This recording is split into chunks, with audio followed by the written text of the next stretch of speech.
Bab 606 mainkan dirimu sampai mati. Ketika Hu Haifan dan Yuan He melihat ini, ekspresi mereka berubah pada saat yang sama. Mereka tahu bahwa Yuan sengaja mempersulit mereka, dan mereka langsung panik.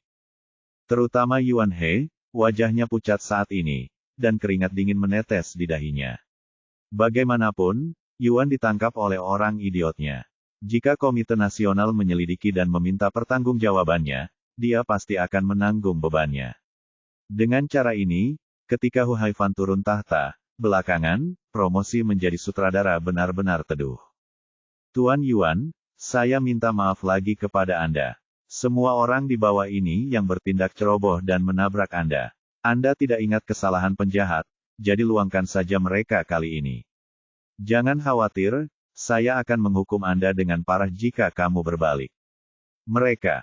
Yuan He buru-buru membungkukkan tubuhnya dan berkata dengan wajah tersanjung, hatinya dipenuhi dengan penyesalan, dia tidak akan mengirim orang ke rumah sakit He Jiarong untuk menangkap 100 orang tuh. Ini bagus, He Jiarong tidak memperbaikinya, tapi dia hampir bunuh diri. Ya, Tuan Yuan, saya gagal memimpin orang-orang di bawah dengan baik. Tanggung jawab utama kali ini ada di tangan saya. Kami pasti akan memperbaiki orang-orang di bawah. Bisakah Anda naik ke atas bersama saya dulu? Ini bukan tempat untuk berbicara. Ah! Hu Haifan juga dengan cepat menasihati Tuan Yuan dengan ekspresi menyanjung. Meskipun masalahnya disebabkan oleh Yuan He mewakili Departemen Intelijen Militer, jadi Hu Haifan harus membantunya meskipun dia memiliki keberatan di dalam hatinya terhadap Yuan He. Ketika Yuan He mendengar ini, dia memandang Hu Haifan dengan rasa terima kasih. Xiao Hu, jangan pilih kasih karena statusku. Kamu sebaiknya merahasiakan urusan bisnis. Ayo, biarkan orang-orangmu terus menginterogasiku. Yuan Jinsu berkata dengan suara rendah dengan wajah serius. Oh, Tuan Yuan, beraninya kami melakukan itu. Lepaskan kami. Yuan dia hampir menangis. Jika Tuan Yuan menolak keluar, itu hanya akan mengorbankan nyawanya.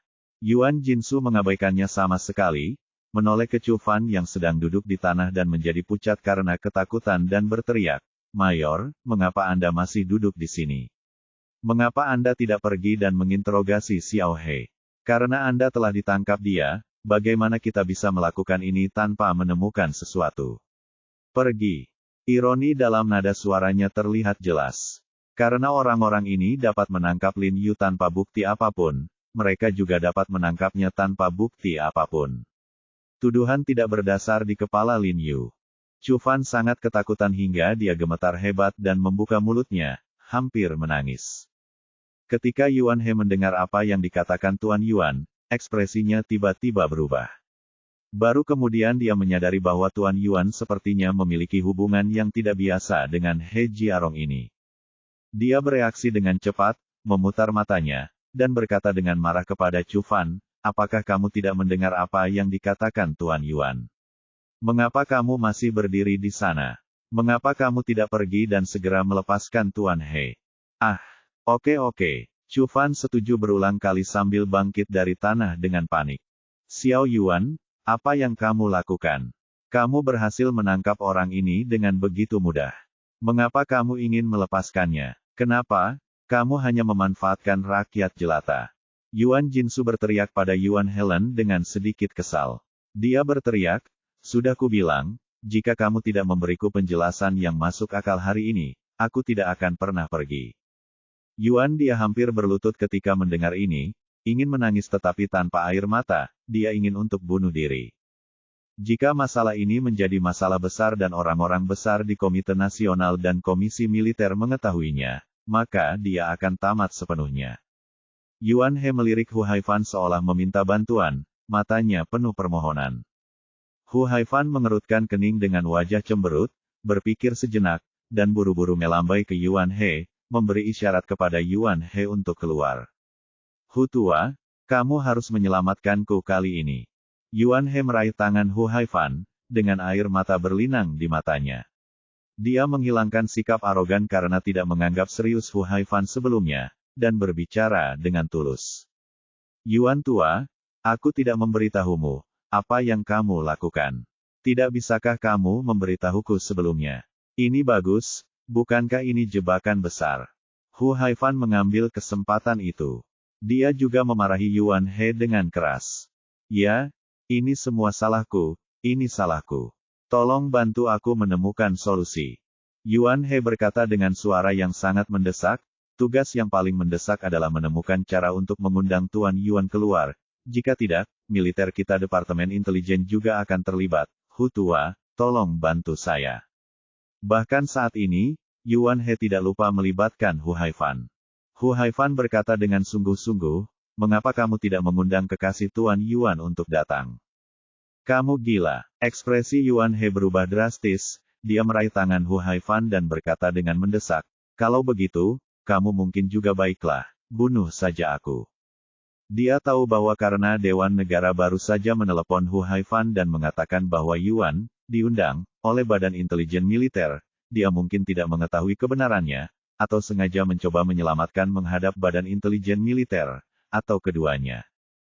Jika seseorang dari Komite Nasional datang dan melihat Yuan di ruang interogasi, bukankah itu sama saja dengan mencabik-cabik wajahnya? Akan aneh jika Komite Nasional menyelamatkannya. Selain Komite Nasional, ada orang lain yang mungkin bisa mengundang Tuan Yuan keluar. Hu Haifan berkata dengan suara yang dalam. Siapa? Mata Yuan He berbinar dan dia bertanya dengan mendesak, di mana dia?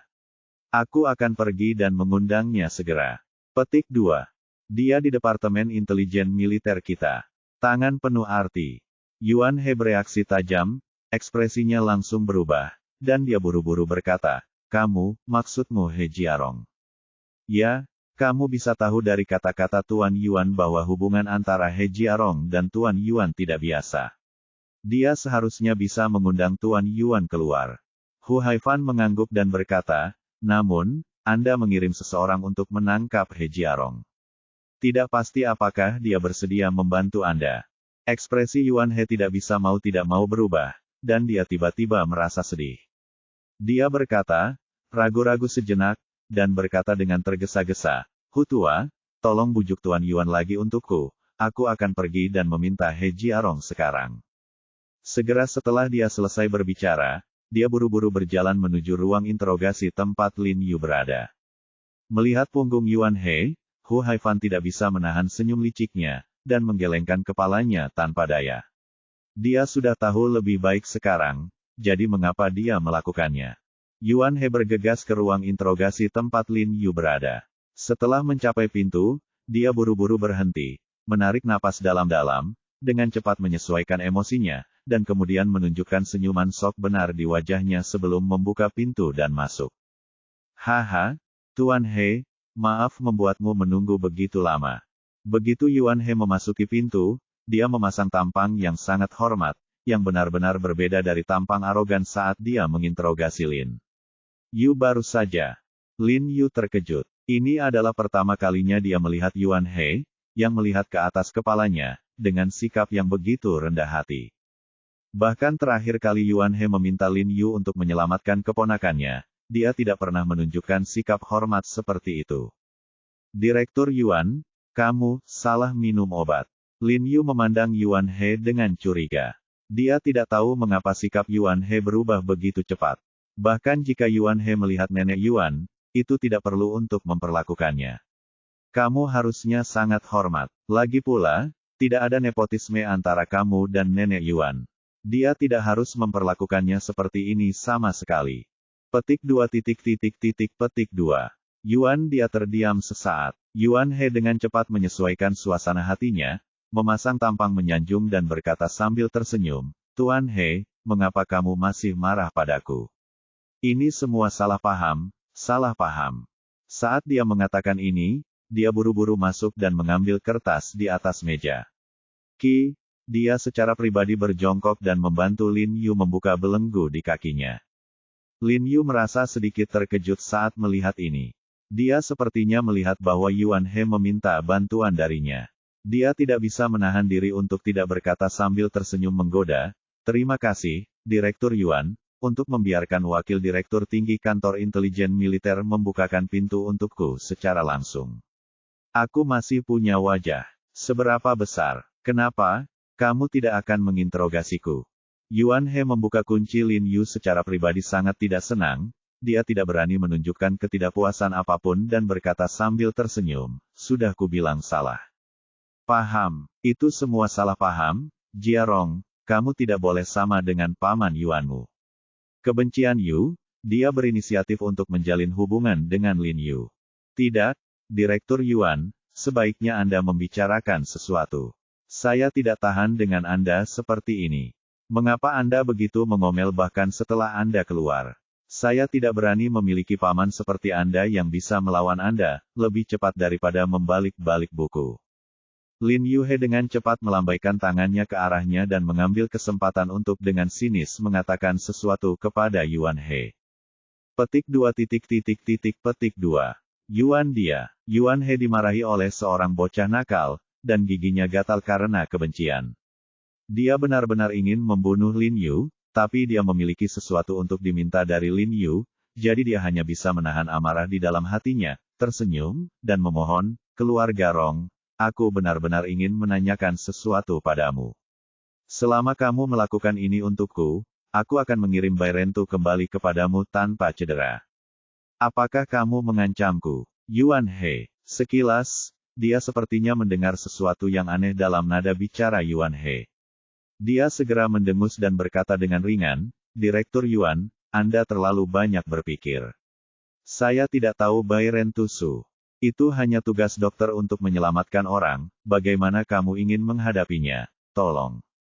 Setelah mengatakan itu, dia perlahan duduk kembali di kursi interogasi. Oh, Jia Rong, dari mana kamu mendengar bahwa aku mengancammu? Maksudku dengan tulus. Yuan He tiba-tiba menjadi cemas saat melihat ini bagaimana ketulusan ini bisa diartikan sebagai ancaman. Orang tua dan pemuda itu hanya mencoba menyiksanya sampai mati. Bab 607 Setiap orang punya rahasia, halaman setengah. Lin Yu melirik ekspresi Yuan He yang menangis, dan kemudian menyadari bahwa dia mungkin telah salah paham, dan bertanya ragu-ragu, oh, jadi Anda tidak mengancam saya, maaf, Direktur Yuan, saya salah paham. Ya, Yuan He mengatupkan bibirnya erat-erat, berbalik, dan melambaikan tangannya pada Lin Yu. Dia tidak bisa berkata apa-apa, dan air mata mengalir di matanya. Dia dianiaya. Dia telah menjalani sebagian besar hidupnya, kapan dia pernah mengalami ketidakadilan seperti itu? Tuan He, silakan ikut dengan saya. Yuan He menekan emosinya dan memanggil Lin Yu dengan suara tercekat, seolah dia tidak ingin Lin Yu melihat rasa malunya, dia buru-buru berbalik dan berjalan keluar dengan cepat. Lin Yu tidak bisa menahan senyum diam-diam ketika dia melihat penampilan Yuan He, dan kemudian mengikuti Yuan He keluar. Setelah berjalan ke ruang interogasi tempat Yuan Jinsu berada, Yuan He menyesuaikan emosinya, berbalik dan memohon pada Lin Yu dengan suara rendah, Tuan He, Tuan Yuan masih menolak untuk keluar. Bisakah Anda membantu Tuan Yuan keluar? Oke, tolong. Oke, saya akan mencoba yang terbaik. Lin Yu mengangguk dan tidak mempersulitnya lagi. Terlebih lagi, Lin Yu tahu bahwa sekarang cuacanya dingin dan Tuan Yuan terlalu tua untuk berada di kursi interogasi yang dingin. Duduk dalam waktu lama tidak baik untuk kesehatan Anda. Terima kasih banyak. Yuan He dengan cepat mengucapkan terima kasih 2 kali, lalu membuka pintu dan mengajak Lin Yu masuk. Xiao He, mata Yuan Jinsu tiba-tiba berbinar saat dia melihat Lin Yu, dan dia buru-buru berdiri, sangat gembira. Tapi dia sepertinya memikirkan sesuatu lagi, dan buru-buru duduk kembali di kursi interogasi, melambai ke Lin Yu, memberi isyarat agar Lin Yu datang kepadanya. Kemudian dia melihat Lin Yu dari atas ke bawah, dan berkata dengan prihatin, mereka tidak melakukan apapun padamu, kan? Tidak, Nenek Yuan, aku baik-baik saja.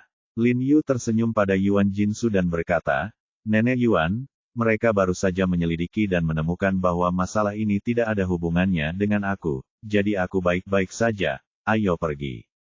Yuan He di samping buru-buru dia mengangguk setuju. Xiao He, kamu sangat baik hati. Orang-orang memperlakukanmu seperti ini, dan kamu masih berbicara mewakili mereka. Yuan Jinsu memutar matanya ke arah Yuan He.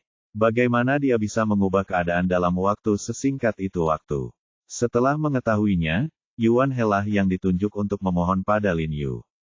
Tuan Yuan, mari kita minta maaf juga kepada Tuan He. Saya minta maaf. Tuan He, saya minta maaf kepada Anda atas nama Departemen Intelijen Militer. Kata Hu Haifan dan hendak membungkuk pada Lin Yu. Lin Yu segera mendukungnya dan berkata dengan mendesak, Direktur Hu, Anda terlalu sopan, beraninya saya. Hu Haifan tidak memaksa, dan tersenyum pada Lin Yu, dengan sedikit rasa terima kasih di matanya untuk membantu. Jika demikian, kali ini semuanya tidak berakhir dengan baik. Nenek Yuan, ayo pergi. Bukankah tulang belakang lehermu buruk akhir-akhir ini? Kembalilah ke rumah sakit dan biarkan aku memijatmu. Lin Yu berbalik lagi dan membujuk Yuan Jinsu sambil tersenyum. Yuan Jinsu melirik Yuan He dan Chu Fan dengan wajah datar, dan berkata dengan suara yang dalam, Oke, kali ini saya akan memberi sedikit wajah pada Xiao He, dan biarkan masalah ini berlalu. Saya harap Departemen Intelijen Militer Anda, orang Tiongkok Departemen Pilar, dapat bertindak sesuai dengan hukum dan setia di masa depan.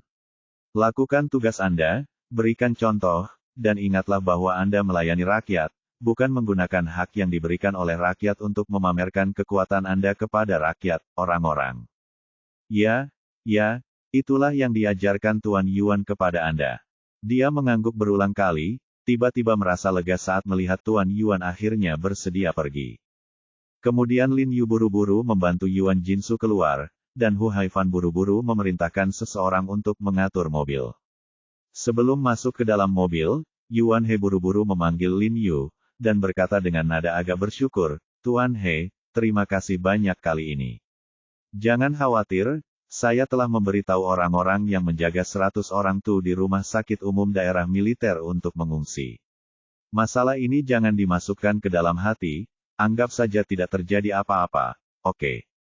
Saya ingin Anda lebih membujuk Tuan Yuan dalam perjalanan, dan jangan biarkan dia membicarakan apa yang terjadi hari ini. Lin Yu mengangguk, berpikir sejenak dengan wajah cemberut, dan berkata, Direktur Yuan, saya pikir Anda masih perlu menyelidikinya. Jika 100 orang Tu ini benar-benar melakukan kejahatan membunuh orang yang tidak bersalah di Tiongkok, saya pikir dia seharusnya melakukannya dihukum oleh sanksi hukum Tiongkok. Petik 2. Meskipun dia menyelamatkan Bai Rentu dan menghargai sifat berdarah Bai Rentu, jika Bai Rentu benar-benar melakukan sesuatu yang keji di Tiongkok, Lin Yu tidak akan pernah bisa melindunginya.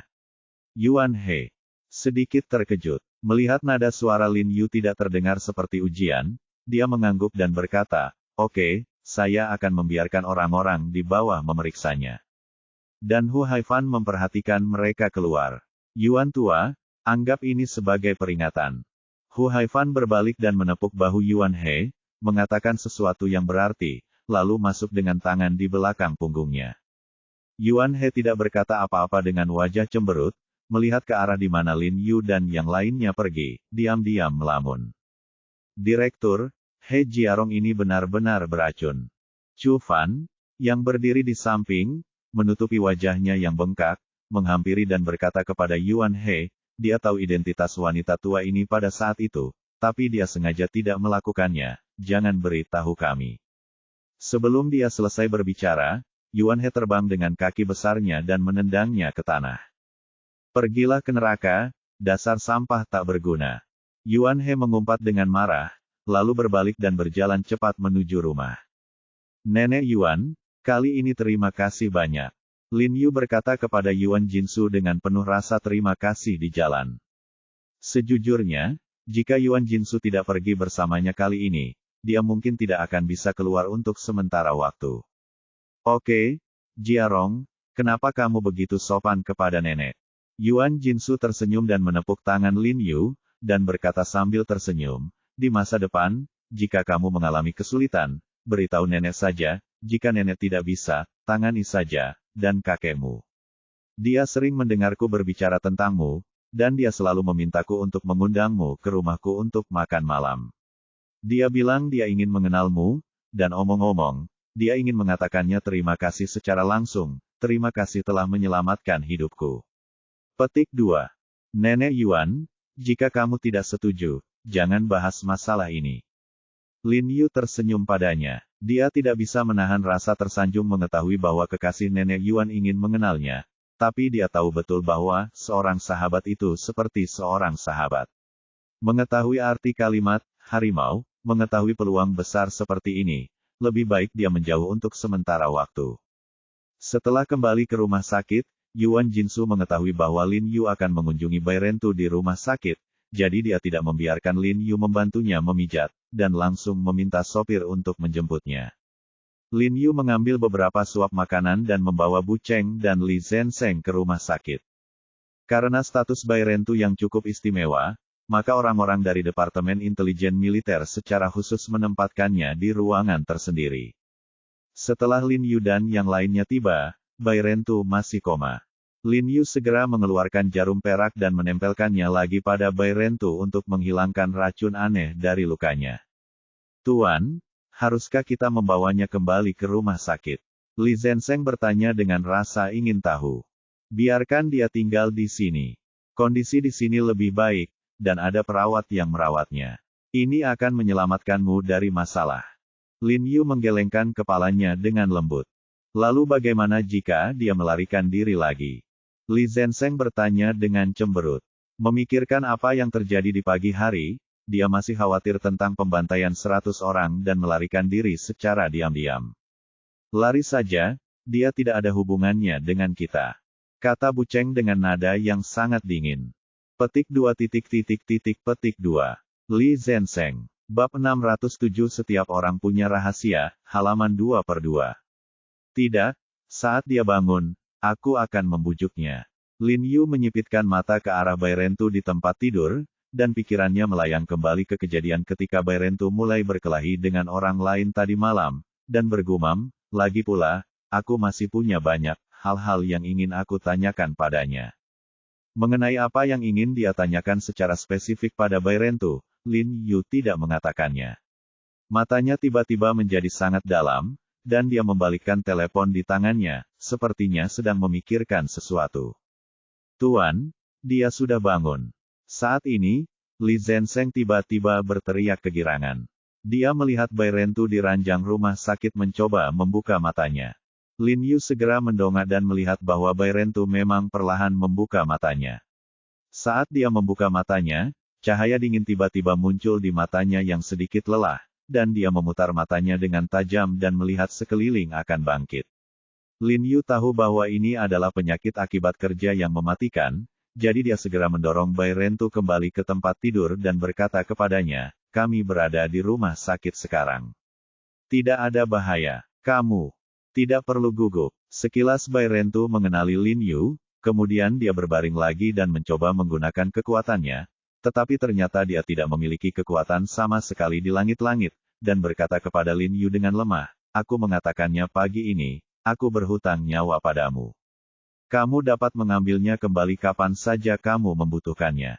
Saat aku pulih sebentar, aku akan pergi dari sini. Kamu tidak bisa pergi, bahkan jika kamu pergi, pergilah. Tidak jauh. Lin Yu menggelengkan kepalanya dan berkata dengan tenang, kamu tidak hanya terluka, kamu juga diracuni oleh organisasi Shenmu. Aku ingin tahu apakah kamu pernah mendengarnya, itu. Mata Tuonyan tiba-tiba terbuka, dia menoleh untuk melihat Lin Yu dan berkata dengan kaget, apakah kamu berbicara tentang racun aneh pada Dewa Perang Siang Nantian? Lin Yu sedikit terkejut, jelas sedikit terkejut, dan berkata dengan terkejut, kamu tahu Siang Lao. Bagaimana mungkin aku tidak tahu tentang para pahlawan Tiongkok? Bai Rentu melihat ke langit-langit lagi, nadanya tiba-tiba menjadi lebih arogan, dan berkata dengan dingin, melihat seluruh Tiongkok, dalam 10 tahun terakhir, hanya ada 2 pahlawan yang bisa melakukannya. Satu-satunya yang bisa disebutkan namanya adalah Dewa Perang, Siang Nantian. Dari nada suara Bai Rentu, terdengar bahwa dia sangat menghormati Siang Nantian, dan bahkan sedikit memujanya. Ekspresi aneh muncul di wajah dingin Bu Cheng, dia melirik ke arah Bai Rentu, dan permusuhan sebelumnya sedikit menghilang.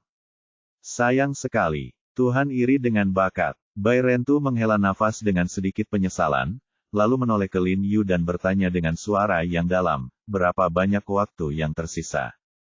Lin Yu terkejut dengan kata-katanya yang tidak bisa dijelaskan. Dia sedikit terkejut ketika bertanya, dan bertanya dengan bingung, berapa hari? Apa maksudmu? Berapa lama lagi aku bisa hidup? Petik 2. Lin Yu sedikit terkejut, terlihat sedikit terkejut.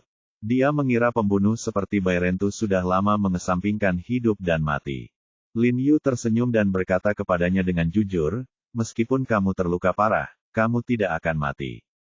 Kamu tidak akan mati. Bai Rentu jelas sangat terkejut, lalu mencibir dan berkata, kamu tidak mati harus menghiburku, aku jangan takut mati.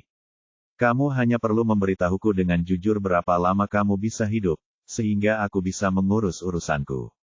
Apakah kamu tuli? Mati. Bu Cheng mendengar ini dari Bai Rentu. Dia mengerutkan kening dan memarahi dengan suara dingin dengan sedikit ketidaksenangan, apakah kamu lelah hidup? Kamu sangat ingin mati. Bai Rentu mau tak mau terpana oleh omelan Bu Cheng, lalu dia menatap Lin Yu dan berkata dengan suara yang dalam, Anda baru saja mengatakan bahwa saya diracuni oleh organisasi Shenmue, kan? Sejauh yang saya tahu, tidak ada obat untuk racun ini selama ratusan tahun, jadi bagaimana saya bisa tidak mati? Setelah mendengar ini, setelah memahami arti Bai Rentu, seperti yang diharapkannya, Bai Rentu memang sangat berpengetahuan, kemungkinan besar adalah murid dari guru terkenal. Lin Yu tersenyum padanya dan berkata, memang, racun dari organisasi Shenmue sangat kuno, dan tidak ada obatnya kecuali mereka, tapi itu semua adalah masa lampau.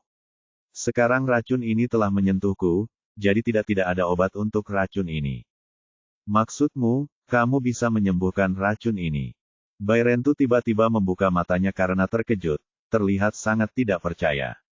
Ya, aku sudah menyembuhkan setengah dari racun di kakimu. Kalau tidak, bagaimana kamu bisa berdiri pagi ini? Lin Yu tersenyum acuh tak acuh padanya dan berkata. Bai Rentu memandang Lin Yu dengan kaget, sedikit ragu, lalu berbaring di tempat tidur dan tidak berkata apa-apa lagi. Saudara Bai Rentu, ada sesuatu yang ingin saya tanyakan kepada Anda. Saya harap Anda menjawab dengan jujur. Sekalipun Anda tidak menjawab saya dengan jujur, itu akan sia-sia, karena saya sudah mengirim orang untuk menyelidikinya, dan saya akan mengetahui kebenarannya lebih cepat, atau nanti.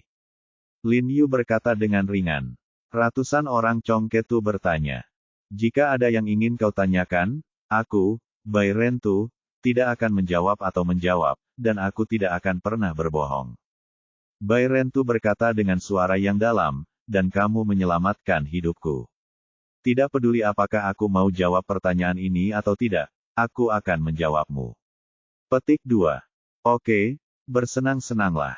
Lin Yu mengangguk, menatap Bai Rentu, kekaguman di matanya menjadi lebih kuat, dan hatinya tidak bisa menahan diri untuk tidak terangkat, dan bertanya dengan suara yang dalam, saya bertanya, apakah kamu pernah membunuh orang yang tidak bersalah di Tiongkok karena uang? Orang-orang yang tidak bersalah ini tidak termasuk para penjahat keji, tetapi mereka yang mematuhi hukum. Tidak, Bai Rentu berkata langsung tanpa ragu sedikit pun, baik itu di Tiongkok atau di luar negeri, aku tidak pernah membunuh orang Tiongkok. Lin Yu merasa senang saat mendengar ini, dan hatinya tiba-tiba menjadi rileks. Tapi sampai kapan dia bisa bahagia? Bai Rentu langsung melanjutkan, namun, demi uang, saya mengambil alih tugas membunuh orang China. Yang ingin saya bunuh adalah orang yang tidak bersalah. Suaranya tiba-tiba menjadi, rasanya semakin berat, seperti ada hutang yang sangat besar di hatiku. Lin Yu terkejut ketika mendengar ini, dan bertanya dengan rasa ingin tahu, siapa orang yang ingin kamu bunuh? Apakah kamu mengambil tindakan? Saya tidak mengambil tindakan, kata Bai Rentu dalam nada rumit, karena aku belum punya waktu untuk membunuhnya. Dia sudah menyelamatkanku. Menyelamatkanmu. Petik 2. Ya, orang yang ingin kubunuh adalah kamu. Bai Rentu menoleh dan menatap Lin Yu. Mencari kematian. Ekspresi Bu Cheng dan Li Zhensheng tiba-tiba berubah ketika mereka mendengar ini. Begitu Bu Cheng selesai berbicara, belati di tangannya telah terhunus, dan dia tiba-tiba bergegas menuju Bai Rentu. Saudara Bu, tunggu. Lin Yu buru-buru menangkapnya, menoleh ke arah Bai Rentu, dan berkata dengan suara yang dalam, mengapa kamu ingin membunuhku? Siapa yang memerintahkanmu? Petik 2 titik titik titik. Petik 2. Bai Rentu masih tidak memiliki ekspresi di wajahnya, dan kemudian menceritakan kisah malam itu bahwa dia berjanji kepada Zhang bersaudara untuk membunuh Lin Yu setelah tantangannya berhasil. Ini juga pertama kalinya dia ingin membunuh seorang Tionghoa, demi uang. Ketika Lin Yu mendengar apa yang dia katakan, dia mengerti apa yang sedang terjadi. Adalah normal jika saudara laki-laki keluarga Zhang bunuh diri. Itu juga normal bagi Bai Rentu untuk mengambil uang orang dan melakukan sesuatu untuk mereka, jadi Lin Yu tidak melakukannya. Aku tidak menganggapnya serius, melihat ke arah 100 orang itu dan berkata dengan bingung, tapi ada satu hal yang aku tidak mengerti. Pembunuh sepertimu berada di peringkat nomor 1 di dunia. Jika kamu mengambil misi, kamu akan menghasilkan banyak uang bukan? Karena kamu disebut pembunuh 100 orang, itu berarti kamu sudah membunuh lebih dari 100 orang, jadi uang yang kamu hasilkan harusnya ratusan juta, kan? Bukankah itu cukup? Lin Yu benar-benar tidak mengerti apa yang dilakukan Bai Rentu hingga menghambur-hamburkan begitu banyak uang. Apalagi dia sibuk mengerjakan tugas setiap hari dan tidak punya waktu untuk mengeluarkan uang, bukan? Setelah Lin Yu menanyakan pertanyaan ini, Bai Rentu, yang wajahnya semula seperti genangan air tanpa ekspresi sama sekali, tiba-tiba menjadi bersemangat, mengatupkan giginya rat-rat, dan ada kesedihan yang luar biasa di matanya. Bab 608 Cara menggunakannya untukku. Lin Yu, Li Zenseng dan Bu Cheng di dalam ruangan sedikit terkejut saat melihat ekspresi Bai Rentu. Mereka jelas sedikit terkejut. Mereka tidak menyangka bahwa seorang pembunuh berdarah dingin akan menunjukkan ekspresi yang begitu menyakitkan emosi yang mendalam terkubur di dalam hatinya. Tuan He, ini sudah pertanyaan kedua. Saya tidak mau menjawab. Kesedihan di wajah Bai Rentu melintas di wajahnya, dan wajahnya yang seperti kayu mati tidak bernyawa lagi, tanpa sedikit pun jejak kehidupan dan yang lainnya tertegun sejenak. Berpikir bahwa emosi yang ditunjukkan di matanya barusan hanyalah ilusi. Oke, kalau begitu istirahatlah dulu, dan aku akan memberimu suntikan lagi di malam hari. Lin Yu melihat Bai Rentu tidak mau menjawab, jadi dia tidak memaksanya, lalu memanggil Bu Cheng dan Li Zenseng untuk keluar. Tuan He, Anda kembali. Lin Yu dan Li Zenseng baru saja keluar dari bangsal ketika mereka melihat Tan Kei masuk dari luar dengan tergesa-gesa. Saudara Tan, kenapa kamu ada di sini? Apa terjadi sesuatu pada Han Bing? Ekspresi Lin Yu menegang setelah melihat Tan Kei, tanpa sadar berpikir ada sesuatu yang terjadi pada Han Bing lagi. Tidak, Kolonel Han beristirahat selama 2 hari dan meminum obat yang Anda resepkan. Energinya jauh lebih baik. Tan Kei tersenyum dan kemudian berkata, anak laki-laki itu, Chu Fan, yang baru saja datang kepadaku dan memintaku untuk datang dan memberikannya, dia untukmu. Bawakan pesan, aku tidak tahu apa yang terjadi, aku memintanya untuk datang ke sini sendirian, tapi dia tidak datang. Lin Yu tidak bisa menahan senyum ketika mendengar kata-kata Tan Kei terjadi di pagi hari, di mana Chu Fan sekarang. Dia masih berani melihat dirinya sendiri. Dia tahu bahwa penyelidikan Yuan He mungkin telah membuahkan hasil, jadi dia buru-buru bertanya kepada Tan Kei, Saudara Tan, apakah ada kabar darinya? Direktur Yuan. Ya, Direktur Yuan, izinkan saya memberitahu Anda bahwa mereka telah menyelidiki identitas Bai Rentu, dan orang ini tidak memiliki catatan kriminal di Tiongkok. Tan Kei berkata kepada Lin Yu. Lin Yu tiba-tiba terlihat sangat gembira saat mendengar ini. Dia tidak bisa menahan nafas lega, dan bergumam dengan penuh semangat, bagus, bagus. Tuan He, pembunuh 100 orang ini adalah yang nomor 1, pembunuh di dunia. Apakah yang ketiga adalah pembantaian 100 orang? Tan Kei merendahkan suaranya dan bertanya dengan rasa ingin tahu, di dunia. Lin Yu tidak menyembunyikan apapun darinya, dia menjawab dan mengangguk. Sungguh mengejutkan bahwa pembunuh terkenal seperti itu tidak pernah melakukan kejahatan di Tiongkok. Tan Kei mengerutkan kening dan bergumam dengan curiga, lalu sepertinya memikirkan sesuatu, dan buru-buru berkata kepada Lin Yu, ngomong-ngomong, Tuan He, Direktur Yuan juga memeriksa keberadaan 100 orang tu ini dalam beberapa tahun terakhir. Oh, ini dapat ditemukan. Lin Yu terkejut ketika mendengar ini, berpikir bahwa Departemen Intelijen Militer ini benar-benar ajaib, seorang pembunuh setingkat Bairentu harus memiliki keterampilan anti pengintaian yang kuat. Jika tidak, dia tidak akan hidup sampai sekarang. Namun meskipun demikian, kantor intelijen militer masih menemukan keberadaannya selama bertahun-tahun. Yah, tapi itu semua adalah data kasar. Tan Kai menjelaskan kepada Lin Yu, aktivitasnya semua di luar Tiongkok, dan dia jarang menginjakkan kaki di Tiongkok. Namun, ada pola yang sangat aneh, yaitu setiap tahun di Tiongkok, hari ke-8 dalam kalender lunar, dia akan datang ke Tiongkok tepat waktu di awal bulan. Oh, setiap tahun di awal Agustus. Lin Yu sedikit mengernyit, dan setelah memikirkannya dengan hati-hati, dia menemukan bahwa waktunya memang tepat konsisten. Festival pertengahan musim gugur akan diadakan dalam beberapa hari. Memikirkan undangan keluarga Zhang untuk membantai 100 orang untuk menantang dan memenangkan hadiah uang, Lin Yu tidak bisa tidak bertanya-tanya, apakah pembantaian 100 orang ini datang ke sini setiap bulan Agustus hanya untuk melakukan tugas semacam ini dan menghasilkan uang. Uang tambahan. Lalu apakah kamu sudah mengetahui kemana dia pergi setiap tahun ketika dia datang ke Tiongkok? Lin Yu bertanya dengan rasa ingin tahu. Saya tidak tahu. Tan Kai menggelengkan kepalanya dan berkata, begitu dia memasuki Tiongkok, dia akan menyembunyikan keberadaannya sepenuhnya. Secara kasar kita dapat menyimpulkan dari rute bahwa setiap kali dia datang, dia pergi ke selatan, dan setiap kali lokasi menghilangnya hampir sama. Petik 2. Selatan. Lin Yu semakin bingung ketika mendengar bahwa ibu kota begitu jauh dari selatan, jadi mengapa ratusan orang tuh datang ke ibu kota.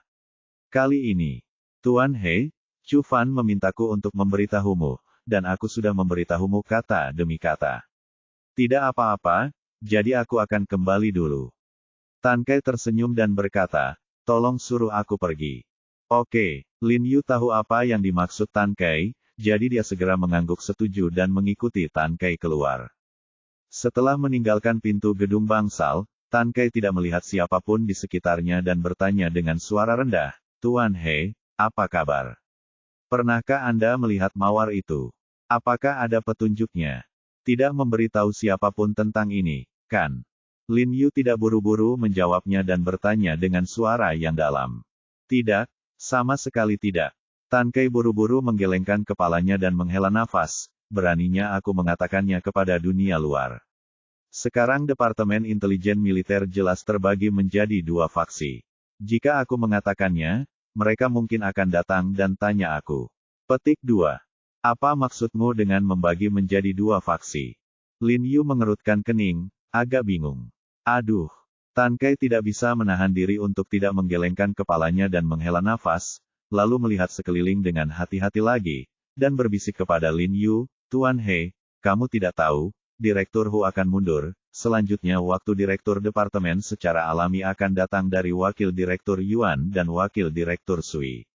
Sekarang mereka diam-diam bersaing untuk menjadi direktur, jadi orang-orang dari Departemen Intelijen Militer juga mulai bersaing. Titik. Apakah ini terjadi? Lin Yu sedikit terkejut. Dilihat dari penampilannya, dia mengira Direktur Hu tidak setua itu. Sudah 5 tahun. Ya, karena kejadian ini, seluruh Departemen Intelijen Militer kini berada dalam kekacauan. Wakil Direktur Yuan dan Wakil Direktur Sui sibuk memulai hubungan mereka sendiri dan mencoba bersaing untuk posisi direktur. Tan Kai berkata, dengan agak tak berdaya, oke, kalau begitu aku mengerti. Lin Yu menyipitkan matanya, lalu melingkarkan lengannya di leher Tan Kai dan berbisik, Saudara Tan, karena Departemen Intelijen Militer berada dalam situasi seperti ini sekarang, masalah ini menjadi lebih penting. Bukannya saya tidak mempercayai Anda, tetapi semakin sedikit yang Anda ketahui tentang informasi intelijen yang saya kumpulkan, semakin baik. Jika Anda melakukan ini, Anda dapat kembali ke kantor intelijen militer nanti dan meminta Direktur Hu menelepon saya dan memberitahu saya hal itu. Saya punya sesuatu yang penting. Anda harus menemuinya. Karena sifat Departemen Intelijen Militer terlalu pribadi dan istimewa, orang-orang seperti Hu Haifan dan Yuan He tidak memiliki informasi kontak pribadi. Untuk mencegah penyadapan, mereka hanya dapat menghubungi orang lain atas inisiatifnya sendiri. Itu sebabnya Lin Yu menyingkirkan Tan Kai dan pergi untuk berbicara langsung dengan Hu Haifan. Oke, Aku akan segera pergi. Tan Kai melihat ekspresi serius Lin Yu dan tahu bahwa masalah ini sangat penting, jadi dia mengangguk dan setuju tanpa bertanya lagi tempat parkir.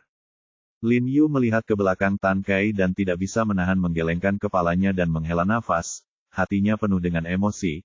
Dia memikirkan betapa mulianya Badan Intelijen Militer ketika dia berada di tangan Xiang Lao Badan Intelijen. Hanya 3 kata, Xiang Nantian, di ini terkenal secara internasional, dan banyak negara tingkat tinggi yang kagum pada Tiongkok justru karena Departemen Intelijen Militer dan Xiang Nantian. Tapi lihat sekarang, perbatasan selatan telah berada dalam kekacauan selama beberapa tahun, dan He Zizhen perlu pergi ke sana secara pribadi untuk menekannya. Pada saat yang sama, orang-orang dari aliansi Master Pedang datang ke kantor intelijen militer untuk memprovokasi mereka, dan orang-orang dari organisasi Shenmu telah diam-diam menyusup ke wilayah Tiongkok. Sungguh, kucing dan anjing tidak peduli dengan besarnya Tiongkok. Yang lebih menjengkelkan lagi adalah di negara kita sendiri, ketika kita pergi ke Gunung Qiandu untuk menangkap setan besar, lebih dari selusin orang dari Departemen Intelijen Militer dipukuli dan terluka parah. Departemen Intelijen Militer tidak lagi jaya. Lin Yu menghela nafas dalam hati dan berjalan kembali ke gedung rumah sakit. Bu Cheng dan Li Zhensheng buru-buru datang.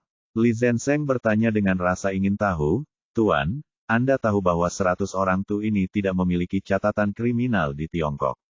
Mengapa Anda begitu bahagia? Apakah itu ada hubungannya dengan kami? Tidak masalah sekarang, mungkin itu akan relevan di masa depan."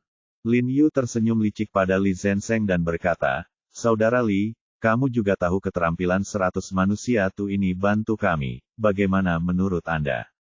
Ekspresi Li Zhensheng tidak bisa tidak berubah. Jelas, kata-kata Lin Yu di luar dugaannya. Mengetahui bahwa Lin Yu ingin merekrut Bai Rentu ke dalam pasukannya, dia berkata dengan bingung, "Tuan, apakah kamu melakukan ini? Pertahankan dia. Lagi pula, tidak mudah bagimu untuk mempertahankannya. Bagaimana bisa seorang pembunuh peringkat ketiga di dunia rela mengorbankan nyawanya demi orang lain?" Bab 609, bagaimana tanah tempat seseorang dilahirkan bisa diinjak oleh orang lain. Ketika Lin Yu mendengar apa yang dikatakan Li Zhensheng, ekspresinya tidak pahit, dia menggelengkan kepalanya dan menghela nafas, "Ya, itulah yang aku pikirkan." Kata-kata Li Zhensheng benar-benar menyentuh hati Lin Yu. Meskipun Lin Yu menginginkannya.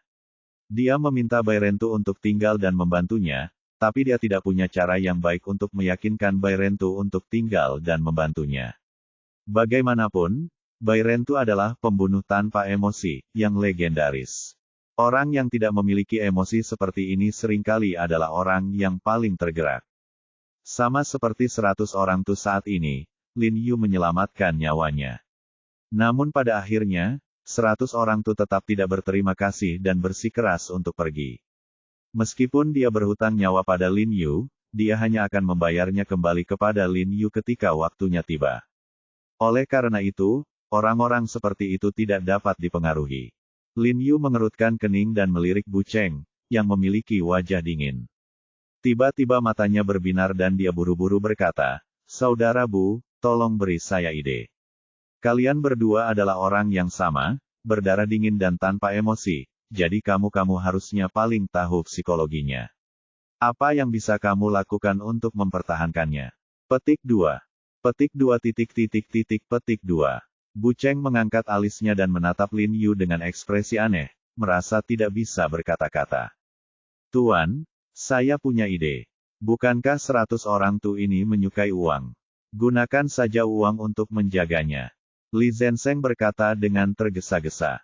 "Jangan katakan itu, ini ide yang bagus."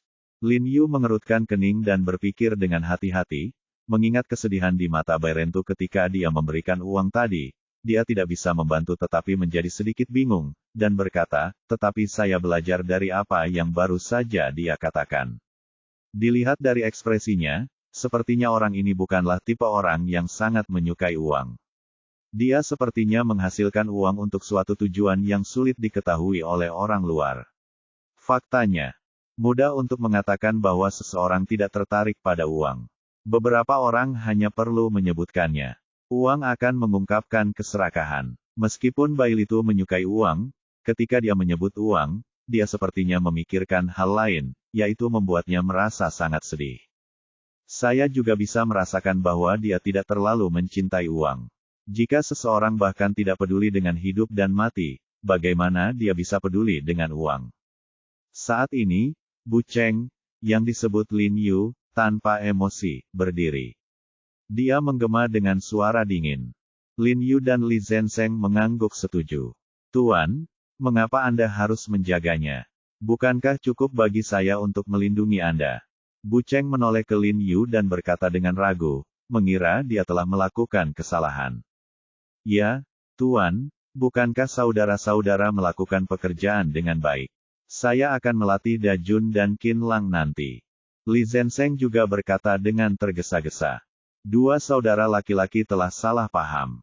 Lin Yu tersenyum padanya, lalu ekspresinya menjadi serius lagi, dan dia berkata dengan suara yang dalam, mari kita tidak membicarakan organisasi Shenmue untuk saat ini.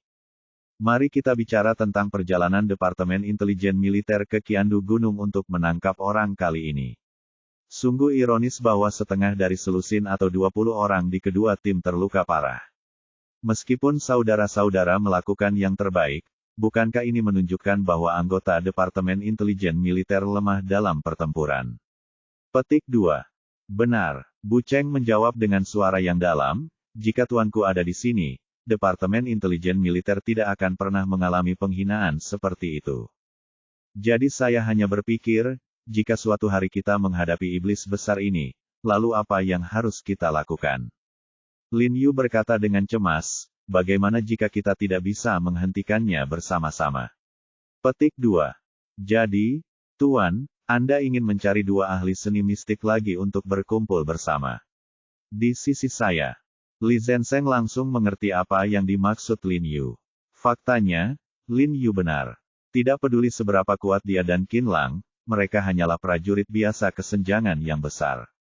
Jika mereka benar-benar bertemu dengan seorang master yang mengetahui seni mistik, tidak peduli berapa banyak orang yang mereka miliki, mereka mungkin bukanlah lawan mereka. Ya, kalau Bai Rentu bisa tinggal, kita pasti akan lebih sakti. Dan saya lihat Bai Rentu adalah murid dari seorang guru terkenal. Bukan ide yang buruk untuk membentuk organisasi secara spontan untuk melindungi Tiongkok. Bagaimanapun, tanah tempat kita dilahirkan tidak dapat diinjak-injak oleh orang lain.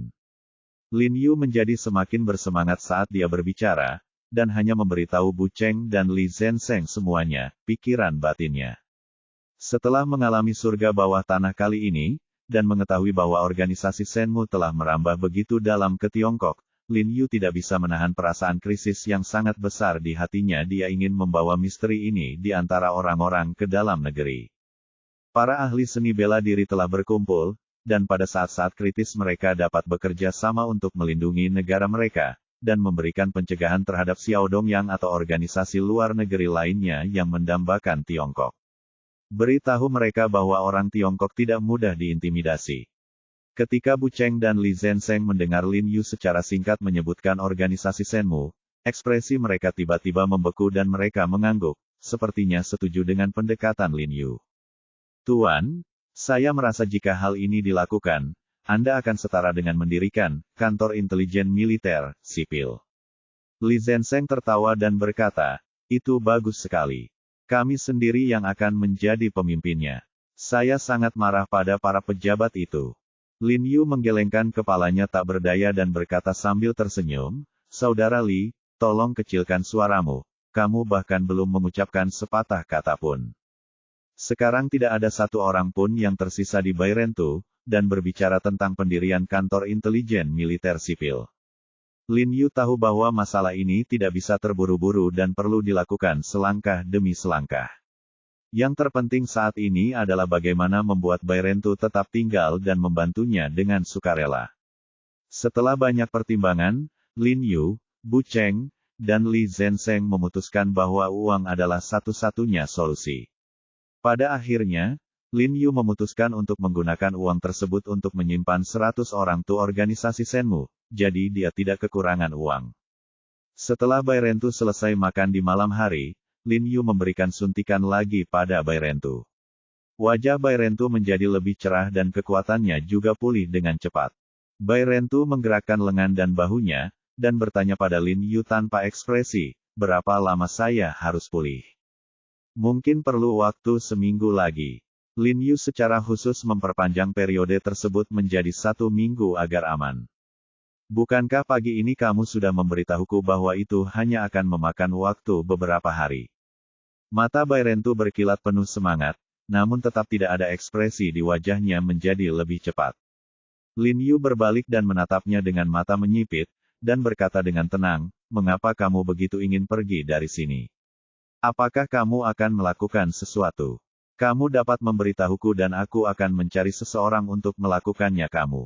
Aku harus buru-buru. Ambil misinya, ini masalah besar, aku tidak mau ketinggalan.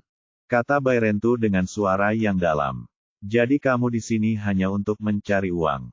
Lin Yu tidak bisa menahan cibiran ketika mendengar ini. Dia pikir ini adalah sesuatu yang mendesak. Dia tersenyum pada Bai Rentu dan berkata, baiklah, jangan terima pesanan ini.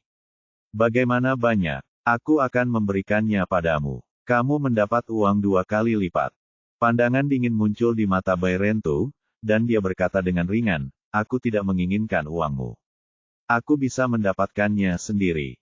Dengan kondisi fisikmu, kamu sedang mencari kematian.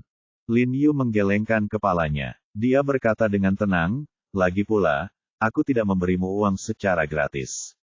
Aku ingin kamu membantuku dalam berbagai hal.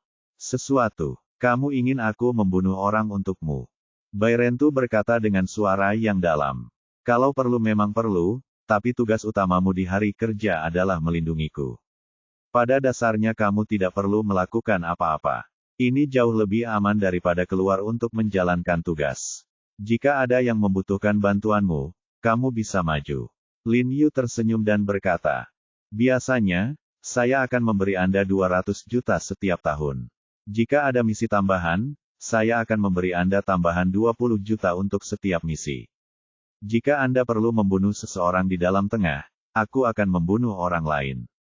Bagaimana kalau tambahan 20 juta?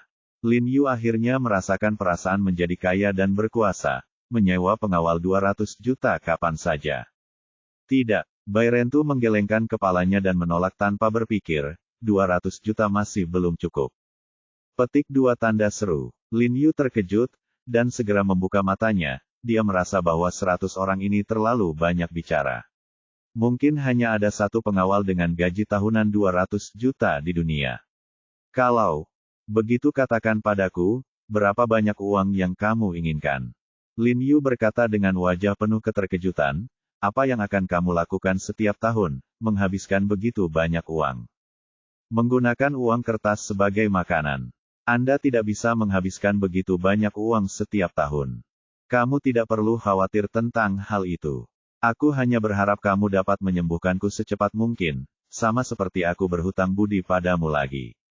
Ekspresi Bai Rentu sedikit membeku, tatapan rumit muncul di matanya, dan kemudian dia mengguncang matanya kepala.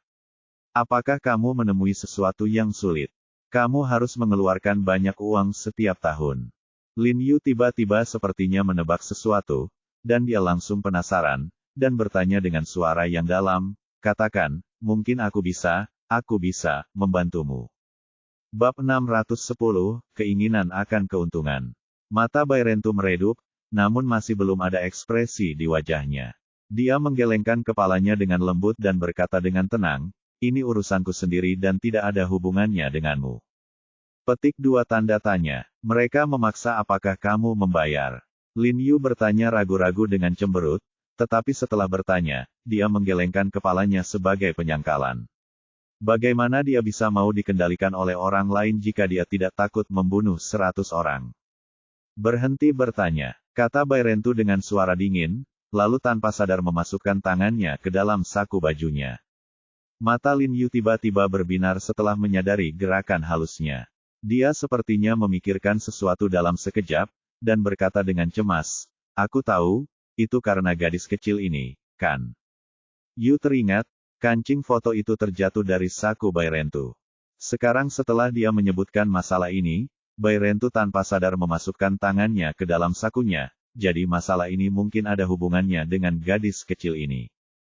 Ketika Bai Rentu mendengar ini, wajah tanpa ekspresi tiba-tiba mengerutkan kening.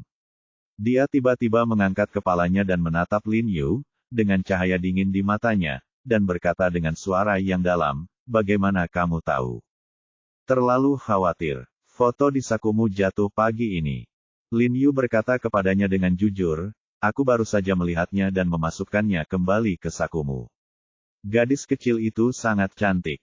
Matanya sedikit menghilang setelah mengatakan ini, lalu dia mengeluarkan tombol foto di sakunya dan menatap gadis kecil yang tersenyum cerah di foto itu, melamun.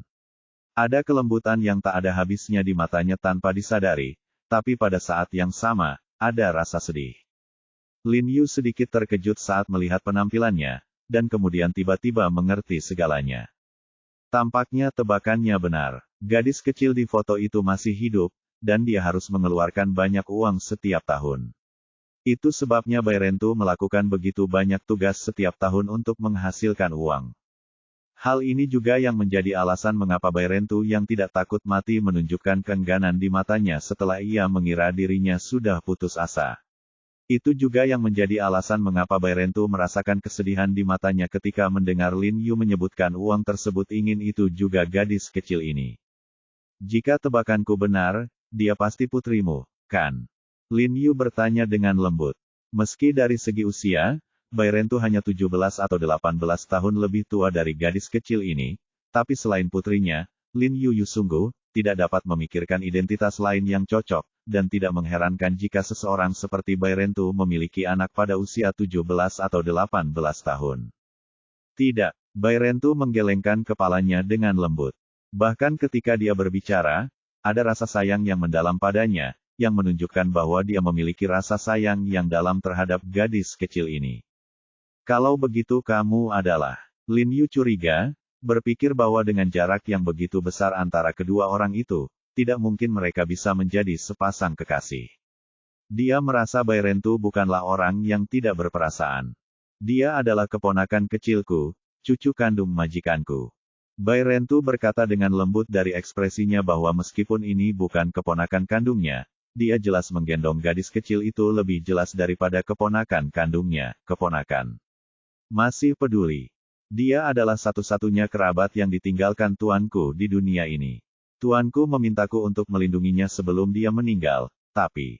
Wajah kurus Bairentu menunjukkan emosi kesedihan dan rasa bersalah yang langka, dan suaranya penuh beberapa orang tersedak, dan dengan lembut menggosok jepitan foto di tangannya dengan jari-jarinya, dan mendesis, "Aku minta maaf untuk tuanku, dan aku minta maaf untuknya."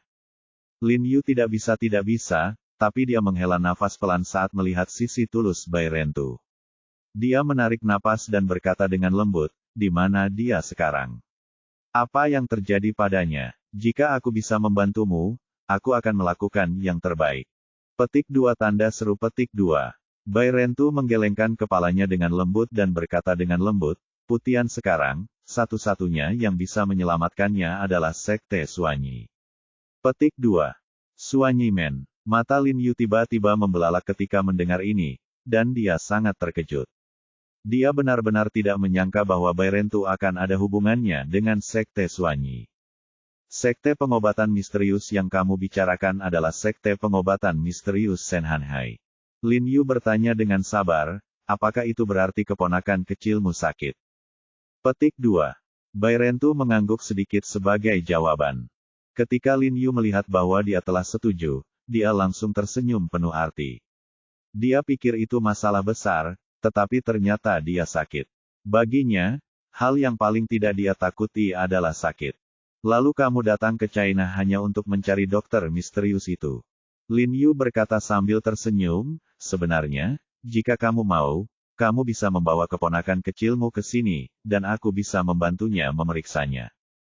Dia ada di Sekte Suanyi sekarang." Bairentu menggelengkan kepalanya, mendapatkan kembali ekspresi acuh tak acuhnya, dan berkata dengan tenang, "Dia telah tinggal di Sekte Suanyi dalam beberapa tahun terakhir.